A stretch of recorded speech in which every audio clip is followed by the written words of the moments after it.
Hello friends, welcome to an investment academy. आज हम FMCG sector के बारे में बात करना चाहते हैं। ये एक सेक्टर मतलब बहुत अच्छा परफॉर्मेंस वाइज बहुत अच्छा नहीं कर रहा है। हाँ, मतलब ऐसा नहीं है कि बहुत ही अच्छा sector, of course one of the very very good companies are there in this sector. लेकिन अगर हम ओवरऑल मतलब एक्सपेक्टेशन के हिसाब से देखें, परफॉर्मेंस के हिसाब से देखें, लाइक मार्केट के और लास्ट 4-5 ईयर्स में, तो उसने बहुत ज़्यादा मार्केट को बीट नहीं किया है। और ये एक टाइम पे बहुत ही ज़्यादा एक हाई परफॉर्मर सेक्टर था, राइट। अगर हम 4-5 साल के पहले देखें तो ये सेक्टर बहुत ज़्यादा बात होती थी सेक्टर के बारे में। लेकिन अभी ये सेक्टर एक थोड़ा सा कंजर्वेटिव माइंडसेट के हिसाब से ये फोकस होने लग गया है। तो हुआ क्या है, क्या क्या मेजर हेडविंड्स हैं जो करंटली इस सेक्टर को एक लॉन्ग टर्म में बहुत ज़बरदस्त ग्रोथ देने को मतलब रोक रही हैं।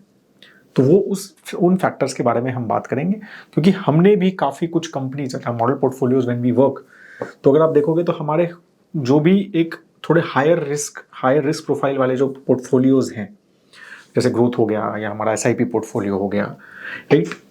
तो ये सब पोर्टफोलियोज में या इवन वैल्यू पोर्टफोलियो हो गया, इन सब पोर्टफोलियोज में you will not find too many FMCG companies. वो हमारी जो एफएमसीजी कंपनीज है मेजरली कंजर्वेटिव है, मॉडरेट है, उसी में है जहाँ पर एक लोअर रिस्क प्रोफाइल वाले इन्वेस्टर्स इन्वेस्ट करते हैं। तो काफ़ी लोग हमसे पूछते हैं कि क्यों ये सेक्टर आप एफएमसीजी को इतना ज़्यादा, मतलब जो प्योर एफएमसीजी है, राइट। एफएमसीजी में कंज्यूमर ड्यूरेबल्स नहीं बोल रहा हूँ मैं, प्योर एक एफएमसीजी जो सेक्टर है वो नहीं लेते हैं। तो उसके 3 रीजंस हैं जो थोड़े हमें वरी करते हैं, ठीक है। तो उसके तीनों के बारे में बात करेंगे। तो first reason of course is कि एक हाई पेनिट्रेशन लेवल। तो अब कुछ सालों से because of better banking and everything, better distribution, better logistics, India में penetration of products have increased significantly well, ठीक है। तो अब अच्छा खासा एक पेनिट्रेशन तो पहुंच गया है। अब जो है ग्रोथ जो आएगी वो ओवरऑल इंडिया की ग्रोथ से आएगी, और कुछ अनऑर्गेनाइज से ऑर्गेनाइज सेक्टर में जो शिफ्ट होगा वहां से मेजरली आएगी। तो पेनिट्रेशन का जो ग्रोथ था ना, पहले ऐसा होता था कि यार ये चीज़ तो मिलती ही नहीं है, हमारे विलेजेस में पहुंचती नहीं है, काफ़ी सारी चीज़ें, वो चीज़ अभी काफ़ी हद तक सॉल्व हो गई है। तो हमारे चीज़ें हर जगह पहुंच रही हैं, पेनिट्रेशन तो पूरा है, लेकिन हाँ काफ़ी सारी चीज़ें जगह पेनिट्रेशन अनऑर्गेनाइज सेगमेंट का है, ऑर्गेनाइज का नहीं है। तो वो चीज़ें शिफ्ट है, वहाँ पर थोड़ा ग्रोथ है, बट ओवरऑल पेनिट्रेशन की वजह से ओवरऑल जीडीपी ग्रोथ से ही सेक्टर ग्रो करेगा। सेकेंड, D2C ब्रांड्स जो होते हैं, डायरेक्ट टू कंज्यूमर जो ब्रांड्स आ रहे हैं, उसके बारे में हम थोड़ा डिटेल में बात करेंगे। वो काफ़ी एक थोड़ा सा थ्रेट दे रहे हैं, अच्छा सा कॉम्पीट कर रहे हैं, बहुत नीश सेगमेंट में घुस घुस के कॉम्पीट कर रहे हैं बड़े बड़े ब्रांड्स के साथ, बड़े बड़ी कंपनीज के साथ। तो वो भी एक रिस्क जो है कंपनीज के लिए है। Third is private labels, companies like Reliance retail, D mart, right. ये सब जो कंपनीज हैं ये प्राइवेट लेबल ब्रांड्स लॉन्च कर रही हैं, और वो क्या मतलब होता है उसका थोड़ा मैं आपको डिटेल में समझाऊंगा, ठीक है। तो ये अगेन ये चीज़ें का मतलब ये नहीं है कि ये खराब सेक्टर है, ये सेक्टर है बहुत अच्छा, एज अ सेड कि बट ग्रो होगा, बट एक एक्सपोनेंशियल ग्रोथ, एक 20% 15% का ग्रोथ रेट जो उसको एल कर रहा है वो हम यहाँ पर डिस्कस करेंगे। तो पहला है पेनिट्रेशन। जैसे अब यहाँ पर मेरा अगर आप चार्ट देखेंगे तो ये फूड एंड बेवरेजेस का पेनिट्रेशन लेवल है। तो आप देखेंगे मोस्टली, राइट, पाउ मिल्क है, घी है, एडिबल ऑयल है, आटा है, शुगर है। तो ये जो मेजर चीज़ें हैं, लाइक कार्बोनेटेड बेवरेज के अलावा या ड्राई फ्रूट्स के अलावा, चॉकलेट, ब्रेड के अलावा, मोस्टली सभी चीज़ें जो हैं अच्छी खासी पेनिट्रेशन लेवल्स इंडिया में पहुंच गए। मतलब these products have reached to the hinterland, smallest of places. तो पेनिट्रेशन का इशू खत्म हो गया है। तो अब जो है वो यही चीज़ें है कि जो ग्रोथ होगा वो एक तो मतलब मार्केट बढ़ेगा तो वो पेनिट्रेट मतलब उस हिसाब से चीज़ें बढ़ेंगी, but organise to like unorganise to organised share में वो ग्रोथ एक्सपेक्टेड अभी भी है। तो जहाँ पर भी ऑर्गेनाइज शेयर कम है, ठीक है, जैसे मिल्क में ऑर्गेनाइज शेयर अभी भी कम है, लेकिन वहाँ पर अमूल जैसे प्लेयर्स हैं तो इसलिए कैन नॉट, बट आटा सेगमेंट तो ऑर्गेनाइज प्लेयर शेयर कम है, ड्राई फ्रूट सेगमेंट वहाँ पर ऑर्गेनाइज प्लेयर्स कम है, राइट। स्पाइसेस सेगमेंट में भी ऑर्गेनाइज, अभी डाबर ने बादशाह को खरीदा तो वहाँ पर भी ऑर्गेनाइज्ड प्लेयर्स कम है। तो ये जो सेगमेंट्स हैं इसमें फिर भी एक अच्छा खासा ग्रोथ रहेगा फ्रॉम अनऑर्गेनाइज टू ऑर्गेनाइज, जो वो शिफ्ट होगा उसमें ये ग्रोथ सेगमेंट्स अच्छा दे सकते हैं, ठीक है। सिमिलरली अगर हम और भी चीज़ें देखें तो ऐसे इंस्टेंट नूडल्स वगैरह, तो ये सारी जो सेगमेंट अगर इसमें भी एक अच्छा खासा पास्ता जो है इसमें मेजरली अनऑर्गेनाइज्ड ज़्यादा है, right. But again I don't think market will be very high, but still मतलब ये सब इस सेगमेंट्स में जो प्लेयर एंटर कर रहे हैं वो फिर भी ग्रो करें। जैसे नेस्ले ने एंटर किया फ्रॉम मैगी पास्ता उन्होंने ऑर्डर किया।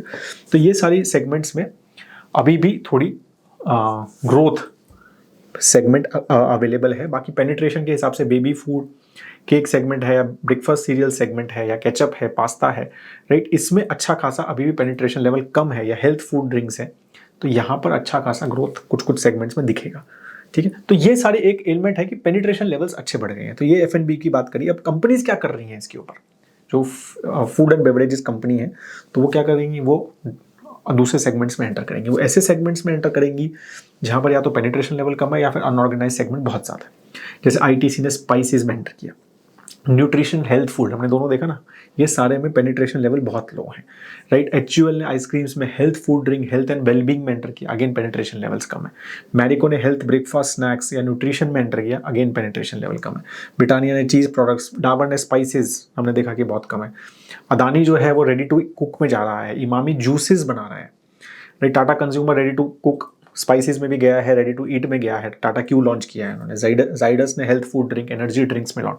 तो basically all these companies what are doing is कि they are entering into those segments जहाँ पर पेनिट्रेशन लेवल्स लो है या अनऑर्गेनाइज सेगमेंट का अच्छा खासा शेयर है, ठीक है, वहाँ अपना ब्रांड बनाने की कोशिश कर रहे हैं और वहाँ पर कम्पीट करने की कोशिश कर रहे हैं। This is what the companies are doing. I am not so यहाँ से ग्रोथ आएगा, but this is how they have to basically work. Similarly अगर हम HPC मतलब home and personal care products की बात करें, जो कि नॉन फूड FMCG माना जाता है, तो वहाँ पर भी आप देखेंगे तो अच्छे खासे जो बड़ी मार्केट्स हैं, लॉन्ड्री है, सोप है, हेयर ऑयल है, इन सब में 90+% का पेनिट्रेशन हो चुका है और ऑर्गेनाइज सेगमेंट भी अच्छा खासा है। तो मैरिको का जो ग्रोथ नहीं हो पा रहा है, या बजाज कंज्यूमर की जब हम बात करते हैं तो क्यों ग्रो नहीं कर पा रहे हैं वो, क्योंकि वो ऑयल में ही बेजरली काम कर रहे हैं और ऑयल का अच्छा खासा पेनिट्रेशन लेवल है और अच्छा खासा ऑर्गेनाइज शेयर है, राइट। तो again to grow that market is not, overall market में बहुत बड़ा हेड रूम नहीं है, तो they have to enter into do new spaces, there is no other option, right. तो this is what we need to understand कि penetration level अच्छे हो गए हैं, ऑर्गेनाइज सेगमेंट्स का भी अच्छा हो गया है। तो कंपनीज को क्या करना पड़ेगा, कंपनीज को यही करना पड़ेगा कि छोटे मतलब ऐसे सेगमेंट्स में जाना पड़ेगा जहां पर कम है। जैसे ITC स्किन केयर जा रहा है, floor cleaner, personal care, HUL intimate hygiene में, मैरिको मेल ग्रूमिंग में, राइट, उन्होंने बियर्डो को में इन्वेस्ट किया है, hair and skin care Just Herbs में इन्वेस्ट किया है, Emami personal care, talc powder, Dermicool acquire किया उन्होंने, जाइडस नाइसिल एक्वायर किया, गोदरेज कंज्यूमर पार्क एवेन्यू एंड कामासूत्रा के ब्रांड्स एक्वायर किए। तो ये सारे कंपनीज जो हैं इस तरह से they are entering into different segments जहां पर वो पहले थे उससे, और उस सेगमेंट्स में एंटर कर रहे हैं जहां पर again as I said penetration levels low. तो इस तरह से companies are beating this problem of high penetration levels and good organise market shares. ठीक है, तो ये पहला हमारा क्या कहते हैं इशू है। सेकंड अगर है जो D2C ब्रांड, अब D2C brands are doing very well. तो काफ़ी सारी जो कंपनीज हैं, अलग अलग जो रिसर्च रिपोर्ट्स हैं, जैसे ये मैंने HDFC की रिसर्च रिपोर्ट देखी, तो उन्होंने बोला कि भाई 2025 तक D2C ब्रांड्स जो है उनकी ग्रोथ रेट अगर आप देखेंगे तो 100% का कैगर है, और ओवरऑल फूड FMCG 7% ग्रो करेगा, नॉन फूड FMCG 11% ग्रो करेगा। अब बड़े बड़े प्लेयर्स तो यही चीज़ें हैं। तो D2C ब्रांड लेकिन 94%, होम सेगमेंट में 65%, इलेक्ट्रॉनिक्स में भी 28%। तो D2C ब्रांड होता क्या है? D2C ब्रांड्स एक ब्रांड्स हैं जो डायरेक्ट टू कंज्यूमर है, मतलब वो अपनी वेबसाइट खोलेंगे या फिर अमेजोन पे एक अपना पेज वगैरह बनाएंगे, खुद ब्रांडिंग करेंगे अपने लेवल पे, राइट, नीश लेवल पे, through YouTube, through social media या थ्रू डिजिटल मीडिया, अलग अलग चैनल से करेंगे, वर्ड ऑफ माउथ यूज़ करेंगे, इंस्टाग्राम इन्फ्लुएंसर्स को यूज़ करेंगे, right, and then they will basically sell their products on their website and they will, logistic companies आजकल तो काफ़ी सारी हैं, तो डायरेक्टली आपको सामान भेज देंगे। कोई डिस्ट्रीब्यूटर नहीं होता, कोई रिटेलर नहीं होता उसमें, उनके उसमें, मतलब आप रिटेल पे जाओगे तो शायद उनका प्रोडक्ट नहीं मिलेगा unless until they have become decently big, but mostly you will not gate their product. तो वो आपको डायरेक्टली, आपको लगता है यार ये अच्छा प्रोडक्ट है, ये मतलब लोग कह रहे हैं, ये इन्फ्लुएंस हो गए हैं, आप उसको कह रहे हैं ये अच्छा प्रोडक्ट है, तो आप जाओगे और ले लोगे उसको उसकी वेबसाइट पे, ठीक है, या उसका अमेजॉन पेज वगैरह होगा, राइट, तो वहाँ से ले लेंगे। तो इस तरह से ये D2C ब्रांड्स वर्क करते हैं, they are doing very well. तो जैसे कुछ कुछ फिगर्स मैं जैसे देख रहा था, अगर आपको देख रहे हैं तो 100 करोड़ बनने में कुछ कुछ ब्रांड्स जो D2C ब्रांड्स बने, स्पाइकर जो है ट्रेडिशनल प्लेयर था उसको 15 साल लगे, ठीक है, और जिवामे को 7 साल लगे, HRX को सिर्फ 5 साल लगे, लेंसकार्ट को सिर्फ 4 साल में 100 करोड़ का ब्रांड बन गया लेंसकार्ट, राइट। सिमिलरली अगर हम देखें सनाइजर और इंटेक्स को 9 साल लगे, मतलब इलेक्ट्रॉनिक्स में, और बोट को सिर्फ 2 साल लगे 100 करोड़ का ब्रांड बनने में, राइट। फूड एंड बेवरेज में बीकाजी को 21 साल लगे 100 करोड़ का ब्रांड गया, ऑर्गेनिक इंडिया को 17 साल लगे, जबकि अगर हम देखें कि लिशियस है तो इसको सिर्फ 3 साल लगे। Years taken to 100 crore revenue, beauty and Revlon को 20 साल लगे, जबकि मामा अर्थ को सिर्फ 3 साल लगे। फैशन में अगर हम कहें स्पाइकर को 15 साल लगे, राइट, और एचआरएक्स को, ये तो हो गया। तो ये इस तरह से these brands have basically done very well, 100 crore के ब्रांड्स बन गए। और ये सब ब्रांड्स यहाँ पर मैंने कुछ लिस्ट दिए हैं which have become very very well, काफ़ी बड़े हो गए हैं। और ये शायद नीश सेगमेंट में हैं, तो काफ़ी सारे आप जानते भी होंगे। जैसे बोट है तो ऑब्वियसली हम सब जानते हैं, शार्क टैंक वगैरह की वजह से। लेंसकार्ट है, मामा अर्थ है, तो ये सब शार्क टैंक के भी में भी आए हुए हैं, इन सब के जो हेड्स हैं। तो ये सब ब्रांड्स हैं, दे हैव बिकम। शुगर है, वो भी अगेन शार्क टैंक का ब्रांड है। तो हेल्थ कार्ड है, बेबी हग है, राइट, जिवामे है, राइट, और भी बहुत सारे ब्रांड्स हैं जो मेरे को नहीं पता शायद, लेकिन आपको पता होंगे, राइट। तो दीज ब्रांड्स बेसिकली ये इस तरह के हैं। डायरेक्टली आप उनकी वेबसाइट से जाके सामान खरीद सकते हैं, अमेजॉन वगैरह पे। इनके digitally they are very savvy. तो ये ब्रांड्स जो है ना, ये भी चैलेंज कर रहे हैं इनको। और ये बहुत नीश प्रोडक्ट्स हैं, बहुत nichely they have set up themselves, और वहाँ पर दे अर्न मनी, ठीक है। तो इनका रीज़न क्या है इतना इमरजेंस का? इनका मेजर रीज़न है कि इनका एक तो ई रिटेल, मतलब अमेजॉन फ्लिपकार्ट का जो ज़बरदस्त पेनिट्रेशन हुआ है, ई रिटेल पेनिट्रेशन वो बहुत अच्छा है, राइट। ओवरऑल जियो की वजह से इंटरनेट पेनिट्रेशन, इंटरनेट हमारा बहुत इंप्रूव हो गया है। 5G वगैरह की वजह से लोग इजीली बाय कर पाते हैं, यूट्यूब वीडियो देख पाते हैं, राइट। तो वो चीज़ की वजह से नेचुरल प्रोडक्ट्स का जो ट्रेंड है वो ये बहुत अच्छे से पिकअप कर पाए हैं। तो this is lot of trend towards natural products, तो वो भी ये कर पाए हैं। And shortage of consumer brand, like overall कुछ ही कंपनीज हैं जो बड़ा बड़ा कंज्यूमर ब्रांड बना पाई हैं। तो लोगों के अगर उनको ये प्रोडक्ट पसंद है, अगर मुझे लक्स पसंद नहीं है एज ए साबुन, या 2-3 और साबुन मुझे पसंद नहीं है, तो मेरे पास ऑप्शन ही नहीं है। अगर मुझे सर्फ पसंद नहीं है, एरियल पसंद नहीं है, तो I don't have a third option actually, right. 2-3 ही है, मैं टाइड हो गया और चलो, और कोई ऑप्शन ही नहीं है मेरे पास।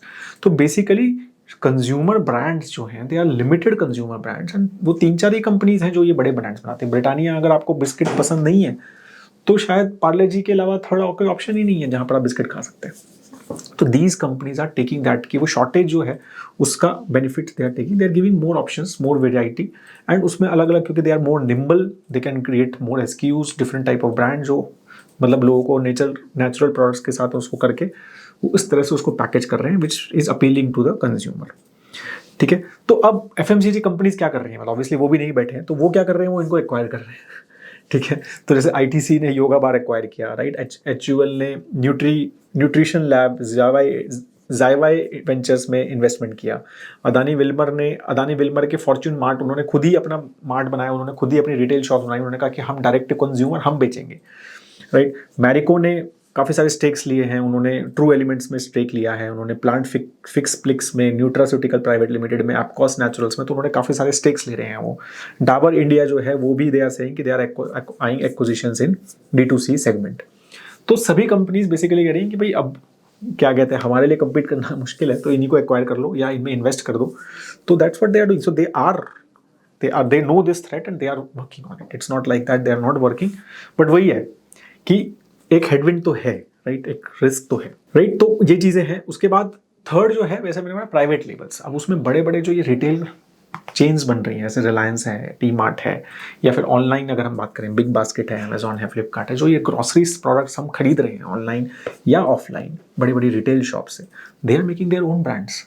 और वो सब जो है, जैसे रिलायंस तो ऑब्वियसली FMCG में बिग टाइम जा रहा है, राइट। उनका इंडिपेंडेंस ब्रांड है, उनका Campa cola they are launching, ठीक है, Maliban biscuits they are launching. तो दे आर काफ़ी सिग्निफिकेंट लेवल पे they are building their own brands as well, but और उनके पास बड़ा रिटेल डिस्ट्रीब्यूशन भी है।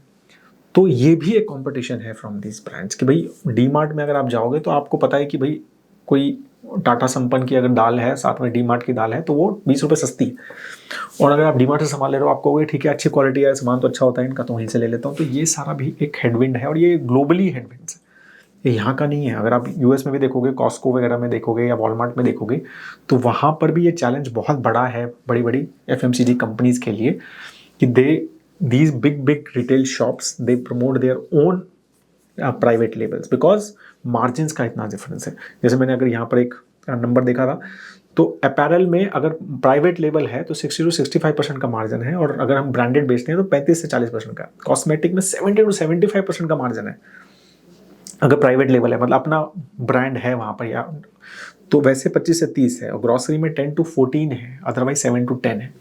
तो इस तरह से they are much better margins. तो companies are what they are trying is कि भाई अपना ही सामान बेचो और do not sell just their brands, तो obviously that is also cannibalising their, क्योंकि उस तरह से उनका पोजिशनिंग रहता है ना कि एक साथ में एक प्रोडक्ट है, साथ में हमारा प्राइवेट लेबल है, हमारा सस्ता है, देख लो आप। तो ये सारी चीज़ें भी हैं which is basically ailing them, and उसको एक हेडविंड उनको है।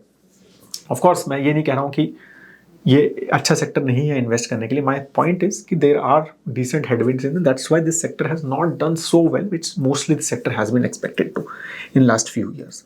और आगे भी हेडविंड्स इनको रहेंगे। How few of these companies make sure कि they become nimble and they can मतलब ये सब प्रॉब्लम्स को सॉल्व करके आगे जा सकते हैं, ठीक है। तो वही है। बाकी India is a consumption oriented market, overall industry and sector is doing very well. वो सेक्टर ग्रो करेगा ही, तो उसमें कंपनीज तो ग्रो करेंगी, ऐसा नहीं है कंपनी का ग्रोथ खत्म हो गया।